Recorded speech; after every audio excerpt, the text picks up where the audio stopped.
الحمدللہ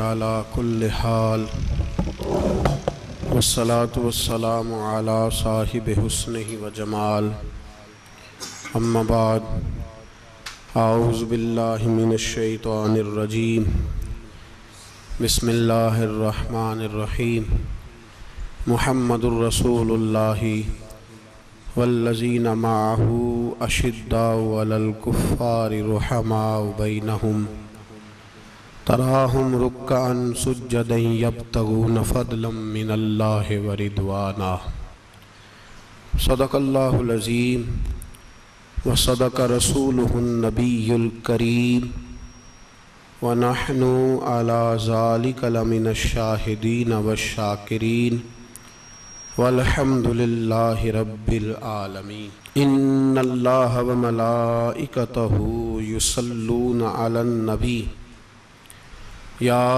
ایہا الذین آمنوا صلوا علیہ وسلموا تسلیما الصلاۃ والسلام علیک یا رسول اللہ وعلی آلک واصحابک یا سیدی یا حبیب اللہ الصلاۃ والسلام علیک یا سیدی یا نبی اللہ وعلی آلک واصحابک یا سیدی یا نور اللہ اللہم صلی علی سیدنا و مولانا محمد معدن الجود والکرم وآلہ وصحبہ وبارک وسلم۔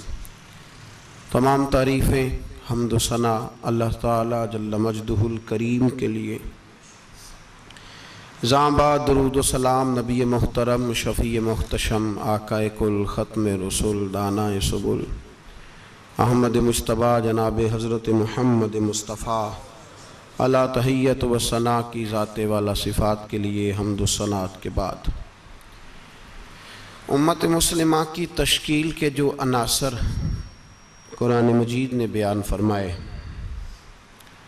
اور اس امت کی جو صفات خود رب کریم نے بیان فرمائی،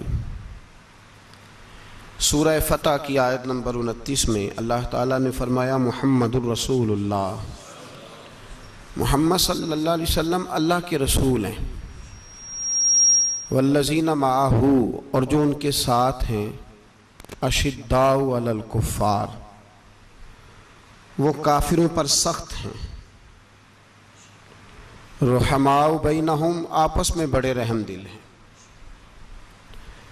تراہم رکعا سجدا یبتغون فضلا من اللہ ورضوانا فرمایا آپ انہیں رکوع کرتے ہوئے دیکھیں گے، سجدہ کرتے ہوئے دیکھیں گے، اللہ کا فضل اور اس کی رضا تلاش کرتے ہوئے دیکھیں گے۔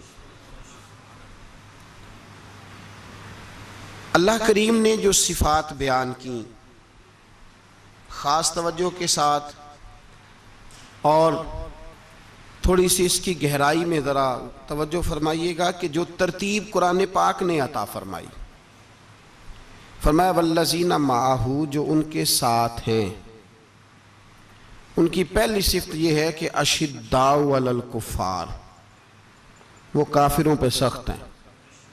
پہلی صفت کیا ہے؟ نماز روزہ حج زکوٰۃ، اشداء علی الکفار کہ وہ کافروں پر سخت ہے، رحماء بینہم دوسری صفت یہ کہ وہ آپس میں رحم دل ہیں، تراہم رکعا سجدا پھر آپ انہیں دیکھیں گے رکوع کرتے ہوئے اور سجدہ کرتے ہوئے۔ تو نماز کا ذکر تیسرے نمبر پہ آیا، رکوع سجود کا ذکر ایمان کے بعد جو پہلی بات ارشاد فرمائی وہ ہے اشداء علی الکفار کہ وہ کافروں پر سخت ہیں، کافروں پر وہ، یہ پہلی صفت ہے اہل ایمان کی۔ اعلیٰ حضرت فاضل بریلوی رحمت اللہ تعالیٰ علیہ ہمیں سبق دیتے ہیں، فرماتے ہیں دشمن احمد پہ شدت کیجئے، دشمن احمد پہ اشداء علی الکفار، دشمن احمد پہ ہلکی پھلکی ان کے ساتھ نفرت نہیں، یہ قرآن مجید کا سبق ہے، دشمن احمد پہ شدت کیجئے، ملحدوں سے کیا مروت کیجئے، جو بے دین ہو جائے وہ مروت کے قابل۔ ہمارا عجیب معاملہ ہے، وہ ہمارے بچے کاٹتے ہیں، ہم کہتے ہیں نہیں بات بیٹھ کے کرنی چاہیے، وہ ہمارے ٹکڑے کر رہا ہے، خون پی رہا ہے، ہم کہتے ہیں نہیں ٹیبل ٹاک کرنی چاہیے، ہم نے بات کی ہے، سفیر کو بلایا تھا، یہ کس قسم کی گفتگو ہے بھائی؟ وہ تیرا خون پی رہا ہے، تو جواب میں کہہ رہا ہے نہیں نہیں وہ ہم نے بات کی ہے اقوام متحدہ میں، کل پرسوں بیٹھیں گے آپس میں گفتگو کریں گے، صحیح ہو جائے گا مسئلہ۔ اشداء علی الکفار، اہل ایمان مومن کی پہلی صفت اللہ نے یہ بیان فرمائی کہ وہ کافروں پر وہ سخت ہے، پہلی صفت یہ۔ من احب للہ و ابغض للہ و منع للہ وآتا للہ فقد استکمل الایمان او کما قال صلی اللہ علیہ وسلم۔ حضور نے فرمایا اگر اللہ کی رضا کے لیے محبت کرنا ایمان کا حصہ ہے تو بغض رکھنا بھی ایمان کا حصہ ہے۔ اللہ کی رضا کے لیے بغض رکھنا بھی، یہ جو جذبہ ہے نا کفر کے خلاف جذبہ، یہ ایمان کی بنیاد ہے۔ لوگ کہتے ہیں اسلام محبت سکھاتا ہے، اسلام، بھئی کون کہتا ہے اسلام نفرت؟ اسلام سکھاتا ہی محبت ہے، اسلام سکھاتا ہی۔ لیکن میرے بھائی یہ تو بتلاؤ نا صاحب کہ وہ جو جڑی بوٹی فصل کے ساتھ اگاتی ہے اس کا رنگ ہرا نہیں ہوتا، وہ چہچہاتی لہلہاتی نہیں، کاٹتے کیوں ہو پکڑ کے اسے، دوائی ڈال کے مارتے کیوں ہو؟ اس لیے کہ باقی فصل کو تباہ نہ کرے، باقی فصل کو نقصان۔ کافر پر جب تو سختی کرتا ہے تو اس کا مطلب یہ ہوتا ہے کہ وہ پھر دوبارہ ظلم نہیں کرتا، وہ زیادتی۔ ہماری کافر کے حق میں نرمی ہے۔ سعودی گورنمنٹ کا مراسلہ آیا، انہوں نے کہا جناب ہمیں شکوہ ہے پاکستانی حاجیوں سے کہ حجنے جب جاتی ہیں تو یہ برقع نہیں پہنتی، نقاب نہیں اوڑھتی۔ یہ باقاعدہ مراسلہ ان کی وزارت حج نے پاکستانی، مجھے چونکہ موقع ملتا رہتا ہے حج ٹریننگ پہ جانے کا تو ہمیں وہ پڑھاتے ہیں، کہتے ہیں جی یہ آپ دیکھ لیں، باقاعدہ مراسلہ آیا۔ بڑی کھل کے بات کر رہا ہوں ذمہ داری سے۔ یہ جناب پاکستان کی جو بیبیاں یہاں حج کرنے آتی ہیں وہ بازاروں میں بغیر نقاب کے پھرتی ہیں، وہ کھجوریں خریدنے چاہتی ہیں تو بغیر نقاب کے، خوشبو لینے جاتی ہیں تو بغیر نقاب کے، لہذا انہیں پردہ کراؤ۔ اگر کوئی بی بی بغیر پردے کے آئی، چلے ایام حج میں تو احرام کی حالت میں تو ہم قبول کر لیں گے، لیکن اگر اس کے علاوہ آئی تو ہو سکتا ہے ڈیبورٹ کر دی جائے۔ باقاعدہ مراسلہ۔ عام غریب ملک کی، پاکستان کی، انڈونیشیا کی، سوڈان کی بی بی بغیر پردے کے نہیں جا سکتی، پر ٹرمپ کی بی بی بغیر پردے کے سعودی عرب جا سکتی ہے۔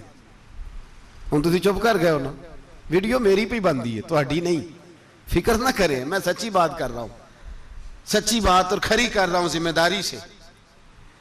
او بھائی اس کی بی بی پر کوئی پابندی نہیں، کوئی پابندی نہیں۔ وہاں تم نے تلواریں پکڑ کے رقص کر لیا، وہاں سب جائز تھا۔ اب تمہیں وہ کدھر گیا متوا جو بھاگ کے آتا ہے کہ گنبد کی طرف منہ نہ کرو؟ وہ کدھر گئے لوگ جو کہتے ہیں جناب دیکھو جی وہ مقدس پاک لوگ ہیں، خبردار ان کی بات نہ کرنا؟ کلیجہ روتا ہے، دل خون کے آنسو روتا ہے۔ اتنا بڑا حج کا اجتماع ہوا ہے، تمہیں کوئی توفیق نہیں تھی تو وہاں کہنا تھا اس کو، حج پڑھانے والے کو، خطبہ دینے والے کو کہ برما کے لیے دعائی کر دے، کہنا تھا اسے فلسطین کے لیے۔ بھائی میں جو رونا رو رہا ہوں ذمہ داری سے رو رہا ہوں، خدا را سمجھو، جب تم نے تمہاری اپنی بات آتی ہے تو 34 ملکوں کا اتحاد اکٹھا ہو جاتا ہے، اور جب امت کی بات آئے پھر کوئی پرواہ نہیں۔ میرے رسول پاک صلی اللہ علیہ وسلم نے جو دین دیا اس کی پہلی شرط یہ ہے اشداء علل، بولیے اشداء علل، کافر پر سختی کرنا پہلا حصہ ایمان کا۔ رحماء بینہم تو دوسرا نمبر ہے، یہ دوسرا ہے۔ تمہاری سختی صرف اس کے خلاف ہے جو تمہارے مفادات کو ٹھیس پہنچائے، جو تمہاری سنے نا۔ حضرت سیدنا فاروق اعظم رضی اللہ، میں تفصیل سے بات کروں گا اگلے جمعے جناب فاروق اعظم کے احوال پر۔ حضرت عمر فاروق رضی اللہ تعالیٰ عنہ بدر کے میدان میں جب نکلے نا، بدر میں، تو حضرت عمر سے حضور نے تجویز مانگی، فرمایا صف بندی کیسے کریں، کس طرح لڑنا ہے؟ جناب عمر فاروق رضی اللہ تعالیٰ عنہ کہنے لگے حضور یہ جتنے آئے ہیں نا کافر لڑنے، یہ کسی کا کوئی چاچا لگتا ہے، کسی کا کوئی ماموں لگتا ہے، کسی کا بھائی ہے، کسی کا بیٹا ہے، تو محبوبہ صف بندی کی کیا ضرورت ہے؟ جو میرے رشتہ دار ہے میرے حوالے کرے۔ میں گردنیں کاٹ کے آپ کو دیتا ہوں؟ جو ابو بکر کے رشتہ دار ہے وہ ابو بکر کے حوالے کریں، وہ گردن کاٹ کے دے۔ جو علی کا کچھ لگتا ہے وہ علی کے حوالے کریں۔ ہم دنیا کو بتائیں گے کہ اشداء علی الکفار، اشداء علی، اس کے لیے ہمارے پاس سختی ہے، کوئی نرمی۔ وہ ہمارا سگا بھی ہو تو اس کے حق میں کوئی نرمی۔ حضرت عمر نے اپنے سگے ماموں کی گردن کاٹی بدر کے دن، سگے ماموں کی۔ حضرت ابو عبیدہ بن جراح، سنو، اسلام امن کا درس دیتا ہے، محبت کا درس دیتا ہے۔ بھائی اسلام ہی تو امن کا درس دیتا ہے، پر جڑی بوٹی کاٹنا بد امنی نہیں ہوتا، ظالم کا ہاتھ پکڑنا بد امنی، اور امن والے اور ہوتے ہیں بزدل، ان دونوں میں فرق ہوتا ہے۔ امن والا بننے کا کہا گیا ہے، بزدل بننے کا کہا۔ میرے نبی پاک نے جو بدر میں تلوار اٹھائی تھی، زرہ پہنی تھی، حضور علیہ السلام نے لوہے کی جیکٹ پہنی تھی، تو وہ بھی میرے رسول پاک نے امن کے لیے ہی پہنی تھی۔ میرے نبی پاک صلی اللہ علیہ وسلم نے احد کے دن جو ہتھیار اٹھائے تھے تو وہ بھی امن کے لیے اٹھائے تھے، وہ بھی امن کے لیے حضور نے ہتھیار اٹھایا تھا۔ ہتھیار اٹھانا بد امنی کی علامت نہیں ہوتا میرے بھائی، یاد رکھیں۔ حضرت ابو عبیدہ بن جراح نے میدان بدر کے اندر جب جنگ کا طبل بجا، حالات بگڑے، جناب ابو عبیدہ بن جراح کہتے ہیں تاریخ نے ایک عجیب موڑ پہ مجھے لا کے کھڑا کیا۔ آپ فرماتے ہیں میرے لیے اللہ نے جو آزمائش رکھی وہ سب سے بڑی رکھی۔ فرمانے لگے جب میں میدان میں نکلا تو کافروں نے میرے سامنے جس کو لا کے کھڑا کیا وہ میرا سگا باپ تھا۔ اور فرماتے ہیں اب مشکل بن گئی، عشق تے اگ دوویں ایک برابر، تے عشق دا سیک ودھیرا، اگ تے ساڑے ککھ تے کانے، تے عشق ساڑے تن میرا، تے اگ دا دارو می تے پانی، کوئی دسے ہیں عشق دا دارو کیڑا، بلے شاہ تھے کچھ بھی نہیں بچدا جتھے عشق ہوران دا ڈیرا۔ فرمانے لگے اب میرے لیے سامنے باپ، ادھر بیٹا۔ آپ فرماتے ہیں دو رستے تھے، باپ بچاؤں یا رسول اللہ کا دین بچاؤں۔ ایک منٹ تھا فیصلہ کرنے کے لیے کہ ابا بچے گا یا دین بچے گا، کفر بچے گا یا اسلام بچے گا۔ فرماتے ہیں میں نے منٹ پورا نہیں سوچا، میں نے تلوار اٹھائی، باپ کی گردن کاٹ کے گرائی اور رسول اللہ کا دین بچا لیا۔ باپ کی گردن کٹ کے گری اور نبی پاک کا دین بچ گیا، بچا لیا رسول اللہ کا دین۔ حضرت عمر نے ماموں کو مارا۔ حضرت مصعب ابن عمیر کہتے ہیں تاریخ مجھے بھی لا کے کھڑا کرتی ہے بدر کے میدان میں، تو کفر کا لبادہ اوڑھ کے جب سامنے آیا تو وہ میرا سگا بھائی تھا، سگا بھائی۔ ہزاروں قومیں وجود میں آئیں دہر میں خشک و تر کے رشتے سے، پر ہم نے بنیاد دوستی رکھی یاد خیر البشر کے رشتے سے۔ سگا بھائی کفر کا نمائندہ بن کے سامنے کھڑا ہوا۔ مجھے اکٹھے کھیلنا بھی یاد تھا، مجھے ایک برتن میں روٹی کھانا بھی یاد تھا، ایک ماں سے لوریاں سننا بھی یاد تھا۔ فرماتے ہیں یہ سارا کچھ یاد تھا، پر اسلام کے حق میں دیا ہوا خطبہ جو محمد عربی نے دیا تھا وہ بھی مجھے یاد تھا، مجھے رسول اللہ کی بتائی ہوئی باتیں بھی۔ فرماتے ہیں میں سارا کچھ بھول گیا، پر مجھے اپنے رسول کا پڑھایا ہوا سبق نہیں بولا، وہ مجھے یاد رہا۔ میں نے پھر سگے بھائی کی گردن کاٹی اور میں نے وہ گردن کاٹ کے حضور کے پاس پیش کی، اور میں نے دنیا کو بتایا کہ ہمارے لیے اصل وہ ہے جو ہمارے رسول ہمیں حکم ارشاد فرماتے ہیں۔ یہ رشتے ہمارے لیے اصل ہمارے جی اچھے تعلقات ہیں۔ کون سے اچھے تعلقات؟ کون سے اچھے تعلقات؟ میرا ایک دوست مجھے کہنے لگا امریکہ تو پیار ہی بڑا کرتا ہے ہم سے۔ میں نے کہا بالکل، کسائی بھی بڑا پیار کرتا ہے بکرے سے، بڑا پیار ہوتا ہے۔ آپ جو قربانی کے بکرے لائے تھے آپ کو پیار نہیں تھا؟ ذبح کرنے سے پہلے اس کو پانی بھی پلایا، چارہ بھی کھلایا، غسل بھی کرایا، پر آخر میں کیا کیا؟ بولے نا جی، یہ والا پیار کرتا ہے امریکہ آپ سے، دیتا ہے کبھی کبھی پیسے، کوئی شک نہیں اس میں۔ وہ کہتا ہے وہاں زلزلہ آیا ہے تو اتنے لاکھ ڈالر دیتا ہوں، فلاں آیا، لیکن وہ والا پیار جو کسائی بکرے سے کرتا ہے، کہتا ہے جب موقع آئے گا تو میں چھری بھی پھیروں گا، اور اپنے وقت پہ آ کے وہ، یہ میری مثال یاد رکھ لینا، امریکہ کا پاکستان سے اور مسلمان سے وہ والا پیار ہے جو بکرے کا کسائی سے اور کسائی کا بکرے سے ہوتا ہے۔ وہ چارہ ڈالتا ہے، موٹا کر کے ذبح کرتا ہے، پتلا ذبح کرنے میں اسے لذت نہیں آتی۔ اور بھائی یاد رکھو حضرت ابو بکر صدیق رضی اللہ تعالیٰ عنہ عرب کے لوگ جب جنگ کرتے تھے تو ایک ہاتھ میں ڈھال پکڑتے تھے، ایک ہاتھ میں تلوار پکڑتے تھے، لوہے کی ڈھال. جب دشمن حملہ کرتا تھا تو ڈھال آگے کرتے تھے. وہ کئی دفعہ ٹکرا کے ڈھال سے تلوار گر جاتی تھی. حضرت ابوبکر صدیق میدان میں نکلے، بیٹا کافروں کی طرف سے لڑنے آیا ہے، سگا بیٹا. اور میرے مصطفیٰ کریم نے فرمایا اولاد بزدل کر دیتی ہے آدمی کو، پر جب ایمان پختہ ہو تو پھر صحابہ نے اس بزدلی کی بھی پرواہ نہیں کی. سگا بیٹا کافر کی جانب سے آیا. حضرت ابوبکر صدیق نے تلوار سے حملہ کیا، بیٹے نے ڈھال آگے کی. جب صاحبزادے نے ڈھال آگے کی نا تو حضرت ابوبکر کی تلوار لوہے کی ڈھال سے ٹکرائی، تلوار گر گئی. اب حضرت ابوبکر نے ہتے ہو گئے، صاحبزادے نے اٹھائی تلوار. کہتا ہے جب میں مارنے لگا تو خیال آیا گھر تو میرا اجڑے گا نا، باپ تو میرا ہی ہے نا. صاحبزادے کہتے ہیں میں ابوبکر صدیق کو چھوڑ کے چلا گیا. بعد میں مسلمان ہو گئے، کلمہ پڑھ لیا. ایک دن گھر میں بیٹھے تھے تو بات شروع ہو گئی. صاحبزادے کہنے لگے ابا جی وہ یاد ہے نا جب میری ڈھال سے آپ کی تلوار ٹکرائی تھی اور تلوار گر گئی تھی تو میں نے آپ کو باپ سمجھ کے چھوڑ دیا، میرا ہی گھر اجڑنا تھا باپ سمجھ کے. جناب صدیق اکبر رضی اللہ تعالیٰ عنہ صاحب ابن شام نے لکھا ہے کہ اپنی سرین پر 2 دفعہ ہاتھ مارا، 2 دفعہ. کہنے لگے بیٹے تو اس وقت کافر تھا، تو نے مجھے چھوڑ دیا. میں جب واپس پلٹا تھا نا اسی دن اسی لمحے تو میرے دل میں خیال تھا کہ بیٹے نے تو چھوڑ دیا ہے، لیکن اگر بیٹا یوں میری تلوار کے نیچے آتا میں بیٹا سمجھ کے معاف نہ کرتا، کفر کا نمائندہ سمجھ کے قتل کر دیتا. اس لیے کہ میری نظر میں اگر کوئی اہمیت ہے تو رسول اللہ کے فرمان کی اہمیت ہے. باپ بیٹے اولاد کی کوئی اہمیت ہے؟ اشداء علی الکفار، کافر سے نفرت ہی نہیں ہوتی. یہاں تو موج لگ گئی ہے ایک عام نوجوان سے لے کے عام آدمی سے وزیر اعظم تک کی سوچ یہ ہے کہ رہائش امریکہ میں ہونی چاہیے، لندن میں ہونا چاہیے، بس یہی سوچ ہے. اب تو اللہ تبارک و تعالیٰ معاف کرے جس کے پاس پاسپورٹ ہے لندن کا، یورپ کا، وہ سمجھتا پتہ نہیں میں کون سی بلا ہوں. چھوڑو، کس چکر میں پڑ گئے ہو، کس طرف نکل گئے ہو.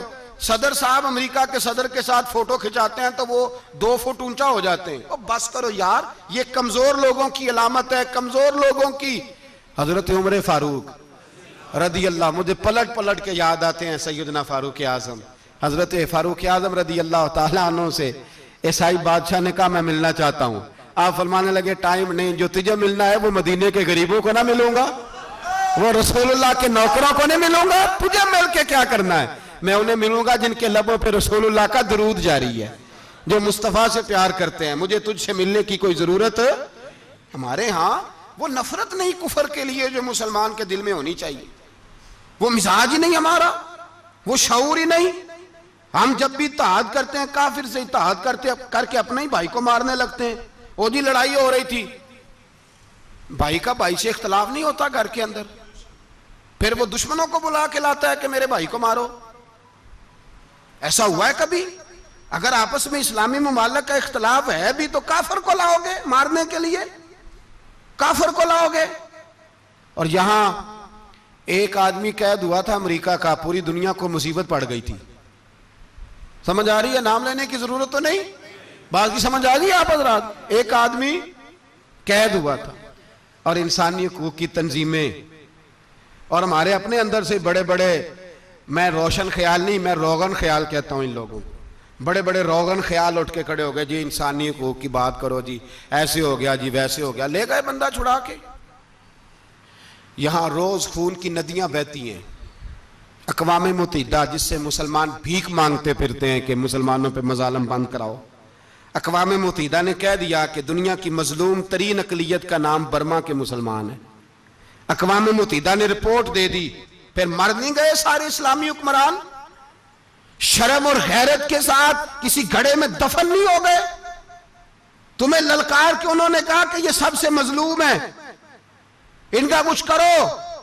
چند دن پہلے یہاں ننکانہ صاحب بے سانیوں نے جلوس نکال کے کہا مسلمانوں شرم کرو، ان کی مدد کرو. پوپ بول پڑا، پوپ ایسانیوں کہا کہ مسلمانوں کہاں ہو؟ کدھر ہو تم؟ ان کی مدد کرو، نکلو، ظلم ہو رہا ہے۔ پوری دنیا چیخی۔ آپ کے ملک میں آ کے امریکہ ڈرون حملے کر جائے تو آپ کی وزارت داخلہ کو بعد میں ہوش آتا ہو، ہمیں تو پتہ نہیں چلا، ہم تو سوئے ہوئے تھے، وہ حملہ کر گیا۔ اور عالمی قوانین کی مخالفت کر کے برما کی حکومت کہتی ہے کسی صحافی کو بھی ہم اندر نہیں جانے دیں گے، ہمارا ذاتی معاملہ ہے۔ ایسے بے شرم لوگوں کو اپنا نمائندہ بناتے ہو، جنہیں ہوش تک نہیں اس بات کی۔ ہم نے کلمہ پڑھا ہوا ہے نبی پاک صلی اللہ علیہ وسلم کا، میرے رسول پاک سید عالم نور مجسم صلی اللہ علیہ وسلم نے جو لوگ تیار فرمائے، نیند تو نہیں آ رہی آپ حضرات کو، نبی پاک نے جو لوگ تیار فرمائے، حضرت کعب بن مالک رضی اللہ تعالیٰ، حضور نے فرمایا چلو تبوک پہ میرے ساتھ، سارے چلو، سب تیار ہو گئے۔ حضرت کعب بن مالک فرماتے ہیں مجھے گھوڑا بڑا دوڑانا آتا تھا، نیزہ بڑا چلانا آتا تھا، تلوار کا میں بڑا دھنی تھا، میں مالدار بھی تھا، میرے پاس بڑی وسائل تھے۔ حضور چلے گئے تو میں نے، یہ بخاری ہے، فرماتے ہیں میں نے سوچا کہ میں چلا جاؤں گا، کل میں گھوڑا دوڑاؤں گا، میں نے پیچھے پہنچ جانا، پرسوں چلا جاؤں گا، ترسوں بس سستی ہو گئی، نہ جا سکا۔ فرماتے ہیں وقت بیت گیا، حضور چلے گئے، آج جاتا ہوں کل چاہتا ہوں، اسی میں حالات سارے گزر گئے، حتیٰ کہ اللہ کے رسول واپس آ گئے۔ فرماتے ہیں کچھ بوڑھے تھے جو نہ جا سکے اور کچھ منافق تھے جو حضور کے ساتھ جہاد پہ نہ جا سکے۔ آپ فرماتے ہیں میں جوان بھی تھا، تیر انداز بھی تھا، اور دنیا عرب سارا جانتا تھا کہ مالدار بھی ہے، اللہ تعالیٰ کی دی ہوئی بڑی نعمتیں تھے، میں نہ گیا اور ہو غلطی گئی، سستی گئی۔ فرماتے ہیں حضور مدینے میں آئے، جب مسجد نبی میں بیٹھے تو منافق آ کے بہانے کرنے لگے، کوئی کہنے لگا بچی بڑی بیمار تھی، کوئی کہنے لگا حضور کل ہی صحیح ہوا ہوں۔ فرماتے ہیں مجھے بھی پتا تھا اور پتا مصطفیٰ کو بھی تھا جھوٹ بول رہے، حضور کو پتا تھا، پر وہ بہانے کرتے، حضور قبول کرتے، میں چلو جاؤ۔ کہا فرماتے ہیں ایک منٹ کے لیے مجھے بھی وسوسہ آیا کہ کوئی بہانہ نہ کر دوں، لیکن پھر میں نے سوچا بہانہ کس کے سامنے کروں جسے اللہ تبارک و تعالیٰ نے نبوت کی آنکھ عطا فرمائی ہوئی ہے، اس محبوب کے سامنے بہانہ۔ اس خیال آیا مسلمان نیک و بد پہچان جاتے ہیں، محمد آدمی کے دل کی باتیں جان جاتے ہیں، کدھر بہانہ کروں، حضور کو تو سارا پتا ہے۔ فرماتے میں گیا، حضور نے پوچھا کیوں نہیں آئے، اور پوچھا بھی مسکرا کے، کیوں نہیں آیا، مسکرا کے پوچھا۔ فرماتے ہیں میں نے سچ سچ بولا، میں نے کہا یا رسول اللہ سستی ہو گئی، حضور غلطی ہو گئی، جو بہانے لگا رہے تھے ان کو آزادی مل گئی، اور مکتب عشق کا دستور نرالا دیکھا، اس کو چھٹی نہ ملی جس نے سبق یاد کیا۔ فرماتے ہیں ان کو چھٹی مل گئی، میں نے کہا حضور غلطی ہو گئی، تو نبی پاک نے فرمایا اس سے کوئی بندہ کلام نہ کرے، خبردار میرے ساتھ بھی گفتگو نہ کرنا۔ حضرت کعب بن مالک فرماتے ہیں میرا چچا زاد بھائی، خالہ زاد بھائی سارے رہتے تھے، میں کسی کو سلام لیتا تو کوئی جواب بھی نہیں دیتا تھا۔ فرماتے ہیں میں مسجد میں نماز پڑھنے آتا، پر صحابہ کرام کو حضور نے منع کر دیا تو مدینے کی گلیاں بھی ناآشنا ہو گئیں۔ فرماتے ہیں مجھے یوں لگتا تھا کہ مدینے کے در و دیوار بھی مجھ سے کلام نہیں کرتے، میں وہاں دعا منگیا کرو سنگیو کتے مرشد نہ رس جاوے، اے جنہاں دے پیر رس جان دے او جیون دے ہی مرے رہن دے۔ کہا اس طرح لگا کہ جیسے حالات بگڑ گئے سارے میرے حق میں۔ آپ فرماتے ہیں میں مسجد میں آ کے بیٹھتا تو جب مجھے پتا تھا میں جب آنکھیں ادھر کرتا تو حضور مجھے دیکھتے، اور جب میں نبی پاک کو دیکھتا تو حضور چہرہ پھیر لیتے۔ بول پڑے خواجہ غلام فرید صاحب، کہنے لگے میں ویکھاں تے میرا یار نہ ویکھے، جے میں نام ویکھاں تے او ویکھے، ایڈے نصیب کتھوں تتڑی دے او میرے وچ ویکھن دے ویکھے، غلام فریدہ او بوے یار دے مریے پامیں ویکھے یا نہ ویکھے۔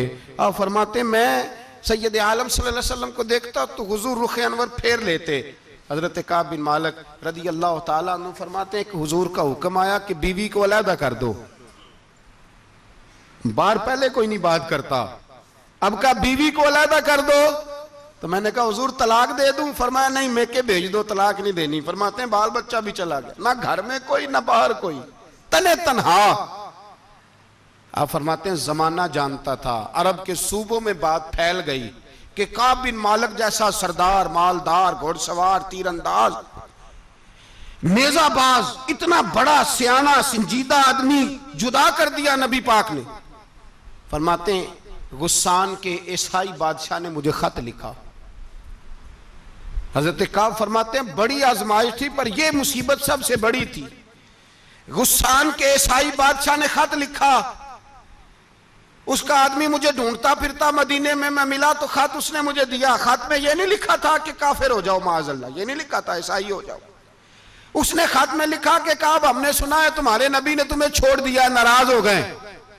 تم تو اس قابل تھے کہ صوبے کے گورنر بنائے جاتے, تم تو بڑے عہدے کے قابل تھے, تمہاری تو شہرت ہے سارے علاقوں میں, تم آ جاؤ ہمارے پاس, ہم تمہیں بہت بڑا عہدہ دے دیں گے. حضرت کعب بن مالک فرماتے ہیں اب میری چیخیں نکلی, اب میں تڑپ کے رویا. میں نے وہ اس کا خط پکڑا اور جلتے ہوئے تنور میں ڈالا اور مسجد نبی میں سر سجدے میں رکھ کے میں نے کہا اے اللہ میرا ایمان اتنا ہی مشکوک ہو گیا ہے کہ کافر کہتے ہیں میں ان کے ساتھ مل جاؤں گا. اے اللہ میرا ایمان اتنا مشکوک, کافر سمجھنے لگے ہیں کہ میں مسلمانوں کو چھوڑ کے ان سے اتحاد کروں گا. یہاں لوگ کہتے ہیں ہم نے پریشر کے لیے ان کو ساتھ ملایا, ہم نے پریشر کے لیے کافر سے سمجھوتا کرو گے, اپنے بھائی پر ظلم کرنے کے لیے بے ایمانوں کے ساتھ دوستی کرو گے. حضرت کعب بن مالک فرماتے میں نے تندور میں ڈالا, میں تڑپ کے رویا. میں نے کہا اے اللہ میرا اتنا امتحان نہ لے کہ کافر سوچنے لگے کہ میں اسے سمجھوتا کروں گا. اے اللہ مہربانی فرما اتنا امتحان نہ لے. روتے روتے گھر گیا, سحری تک روتا رہا. ایک آدمی دوڑا آیا, کہنے لگا کعب جلدی چل, حضرت جبریل آ گئے ہیں, اللہ نے تیری توبہ قبول فرما لی ہے, رسول پاک نے تجھے یاد فرمایا ہے, چل آ جا. حضرت کعب بن مالک فرماتے ہیں میں قدموں میں گرا اور میں نے کہا محبوبہ میرا سارا ہی مال لے لے, حضور میری ساری صلاحیتیں لے لیں, رکھ لیں سارا کچھ, مجھے وہ مال نہیں چاہیے جو آپ کے دروازے سے دور کر دے. حضور وہ دولتیں میرے کس کام کی جو آپ کے دروازے سے دور کر دے. بے نور بے چراغ جو محفل ہو پھونک دو, اعظم بلا سے اپنی وہ ہستی ہی کیوں نہ ہو, جو چیز اس کی راہ میں حائل ہو پھونک دو. حضرت کعب بن مالک رضی اللہ تعالیٰ عنہ نے ایک منٹ کے لیے بھی کافر سے سمجھوتا کرنا پسند نہ کیا. جبھی تو اللہ نے توبہ حضرت جبریل کے ذریعے نازل فرمائی. میرے بھائی یہاں منٹ پہ سمجھوتا ہے, منٹ پہ بڑا رولا ڈالتے ہم, بڑا شور ہے چائنا کی دوستی. چائنا جیسے کہے برما کی حکومت ویسے کرتی ہے, اس کا اثر اور رسوخ ہے ان کا. آپ نے کیوں نہیں ان سے کہا کہ ان کو منع کریں؟ میں چائنا کی بات نہیں چھیڑنا چاہتا, ورنہ میں اس پر بھی کچھ باتیں عرض کروں کہ وہ جو آپ کے ان ساتھ ان کی دوستی ہے اس کا پس منظر کیا ہے. یہ تو چائنا میں بسنے والوں سے پوچھو نا, جہاں مسجد بنانا بڑا مشکل ہے, جہاں نماز پڑھنا روزہ رکھنا بڑا مشکل ہے. کاہے کی دوستی, کس طرح کی دوستی؟ قرآن مجید نے بیان کر دیا کافر تم سے راضی نہیں ہو سکتا حتی تتبع ملتہم, جب تک تم ان کے دین کی پیروی نہ کرو. اتنی دیر کافر راضی ہو سکتا تو مسلمان کیسے راضی ہو جاتا ہے؟ بھائی میرے مصطفیٰ کریم سید عالم صلی اللہ علیہ وسلم کی امت کے جو اجزاء ترکیبی جو بنائے امت قرآن نے بیان فرمائے, ان میں پہلا یہ ہے کہ اشداء علی الکفار, مسلمان کافر پر سخت ہوتا ہے. اور دوسرے نمبر پہ فرمایا رحماء بینہم, آپس میں رحم دل, آپس میں. اقبال نے اس آیت کی تفسیر کی تو دو مصروں کے اندر شعر میں مضمون ہی پرو کے رکھ دیا. کہنے لگے ہو ہلکا یاراں تو بریشم کی طرح نرم. کس طرح؟ ریشم کی طرح. ہو ہلکا یاراں تو بریشم کی طرح نرم, رزم حق و باطل ہو تو فولاد ہے مومن, رزم حق و باطل ہو تو پھر فولاد بن کے نکلے. پھر منت سماجت نہ کرے اقوام متحدہ آئے تو فلاں آئے تو فلاں آئے, فولاد ہے مومن. ایک وہ منظر تھا حضرت عمر نے جب اپنے سگے ماموں کو لتاڑا, جناب ابو عبیدہ بن جراح نے باپ کو قتل کیا, مصعب بن عمیر نے بھائی کو قتل کیا. ایک وہ منظر تھا. ایک وہ منظر تھا جب مسلمان مکے سے مدینے آئے, مدینہ طیبہ پہنچے تو مصطفیٰ کریم نے فرمایا یہ تمہارے بھائی ہیں, بس بات ختم ہو گئی. یہ تمہارے, میں اتنی سی بات ہے, یہ تمہارے, اس سے زیادہ نہیں. کوئی لمبا خطبہ نہیں نبی پاک نے دیا. فرمایا یہ تمہارے, اپنے بھائیوں کی مدد کرو. حد ہو گئی مدد کرنے کی. بھائی کا بازو پکڑا, گھر لے گئے, کہنے لگے یہ 15 کلے میرے ہیں,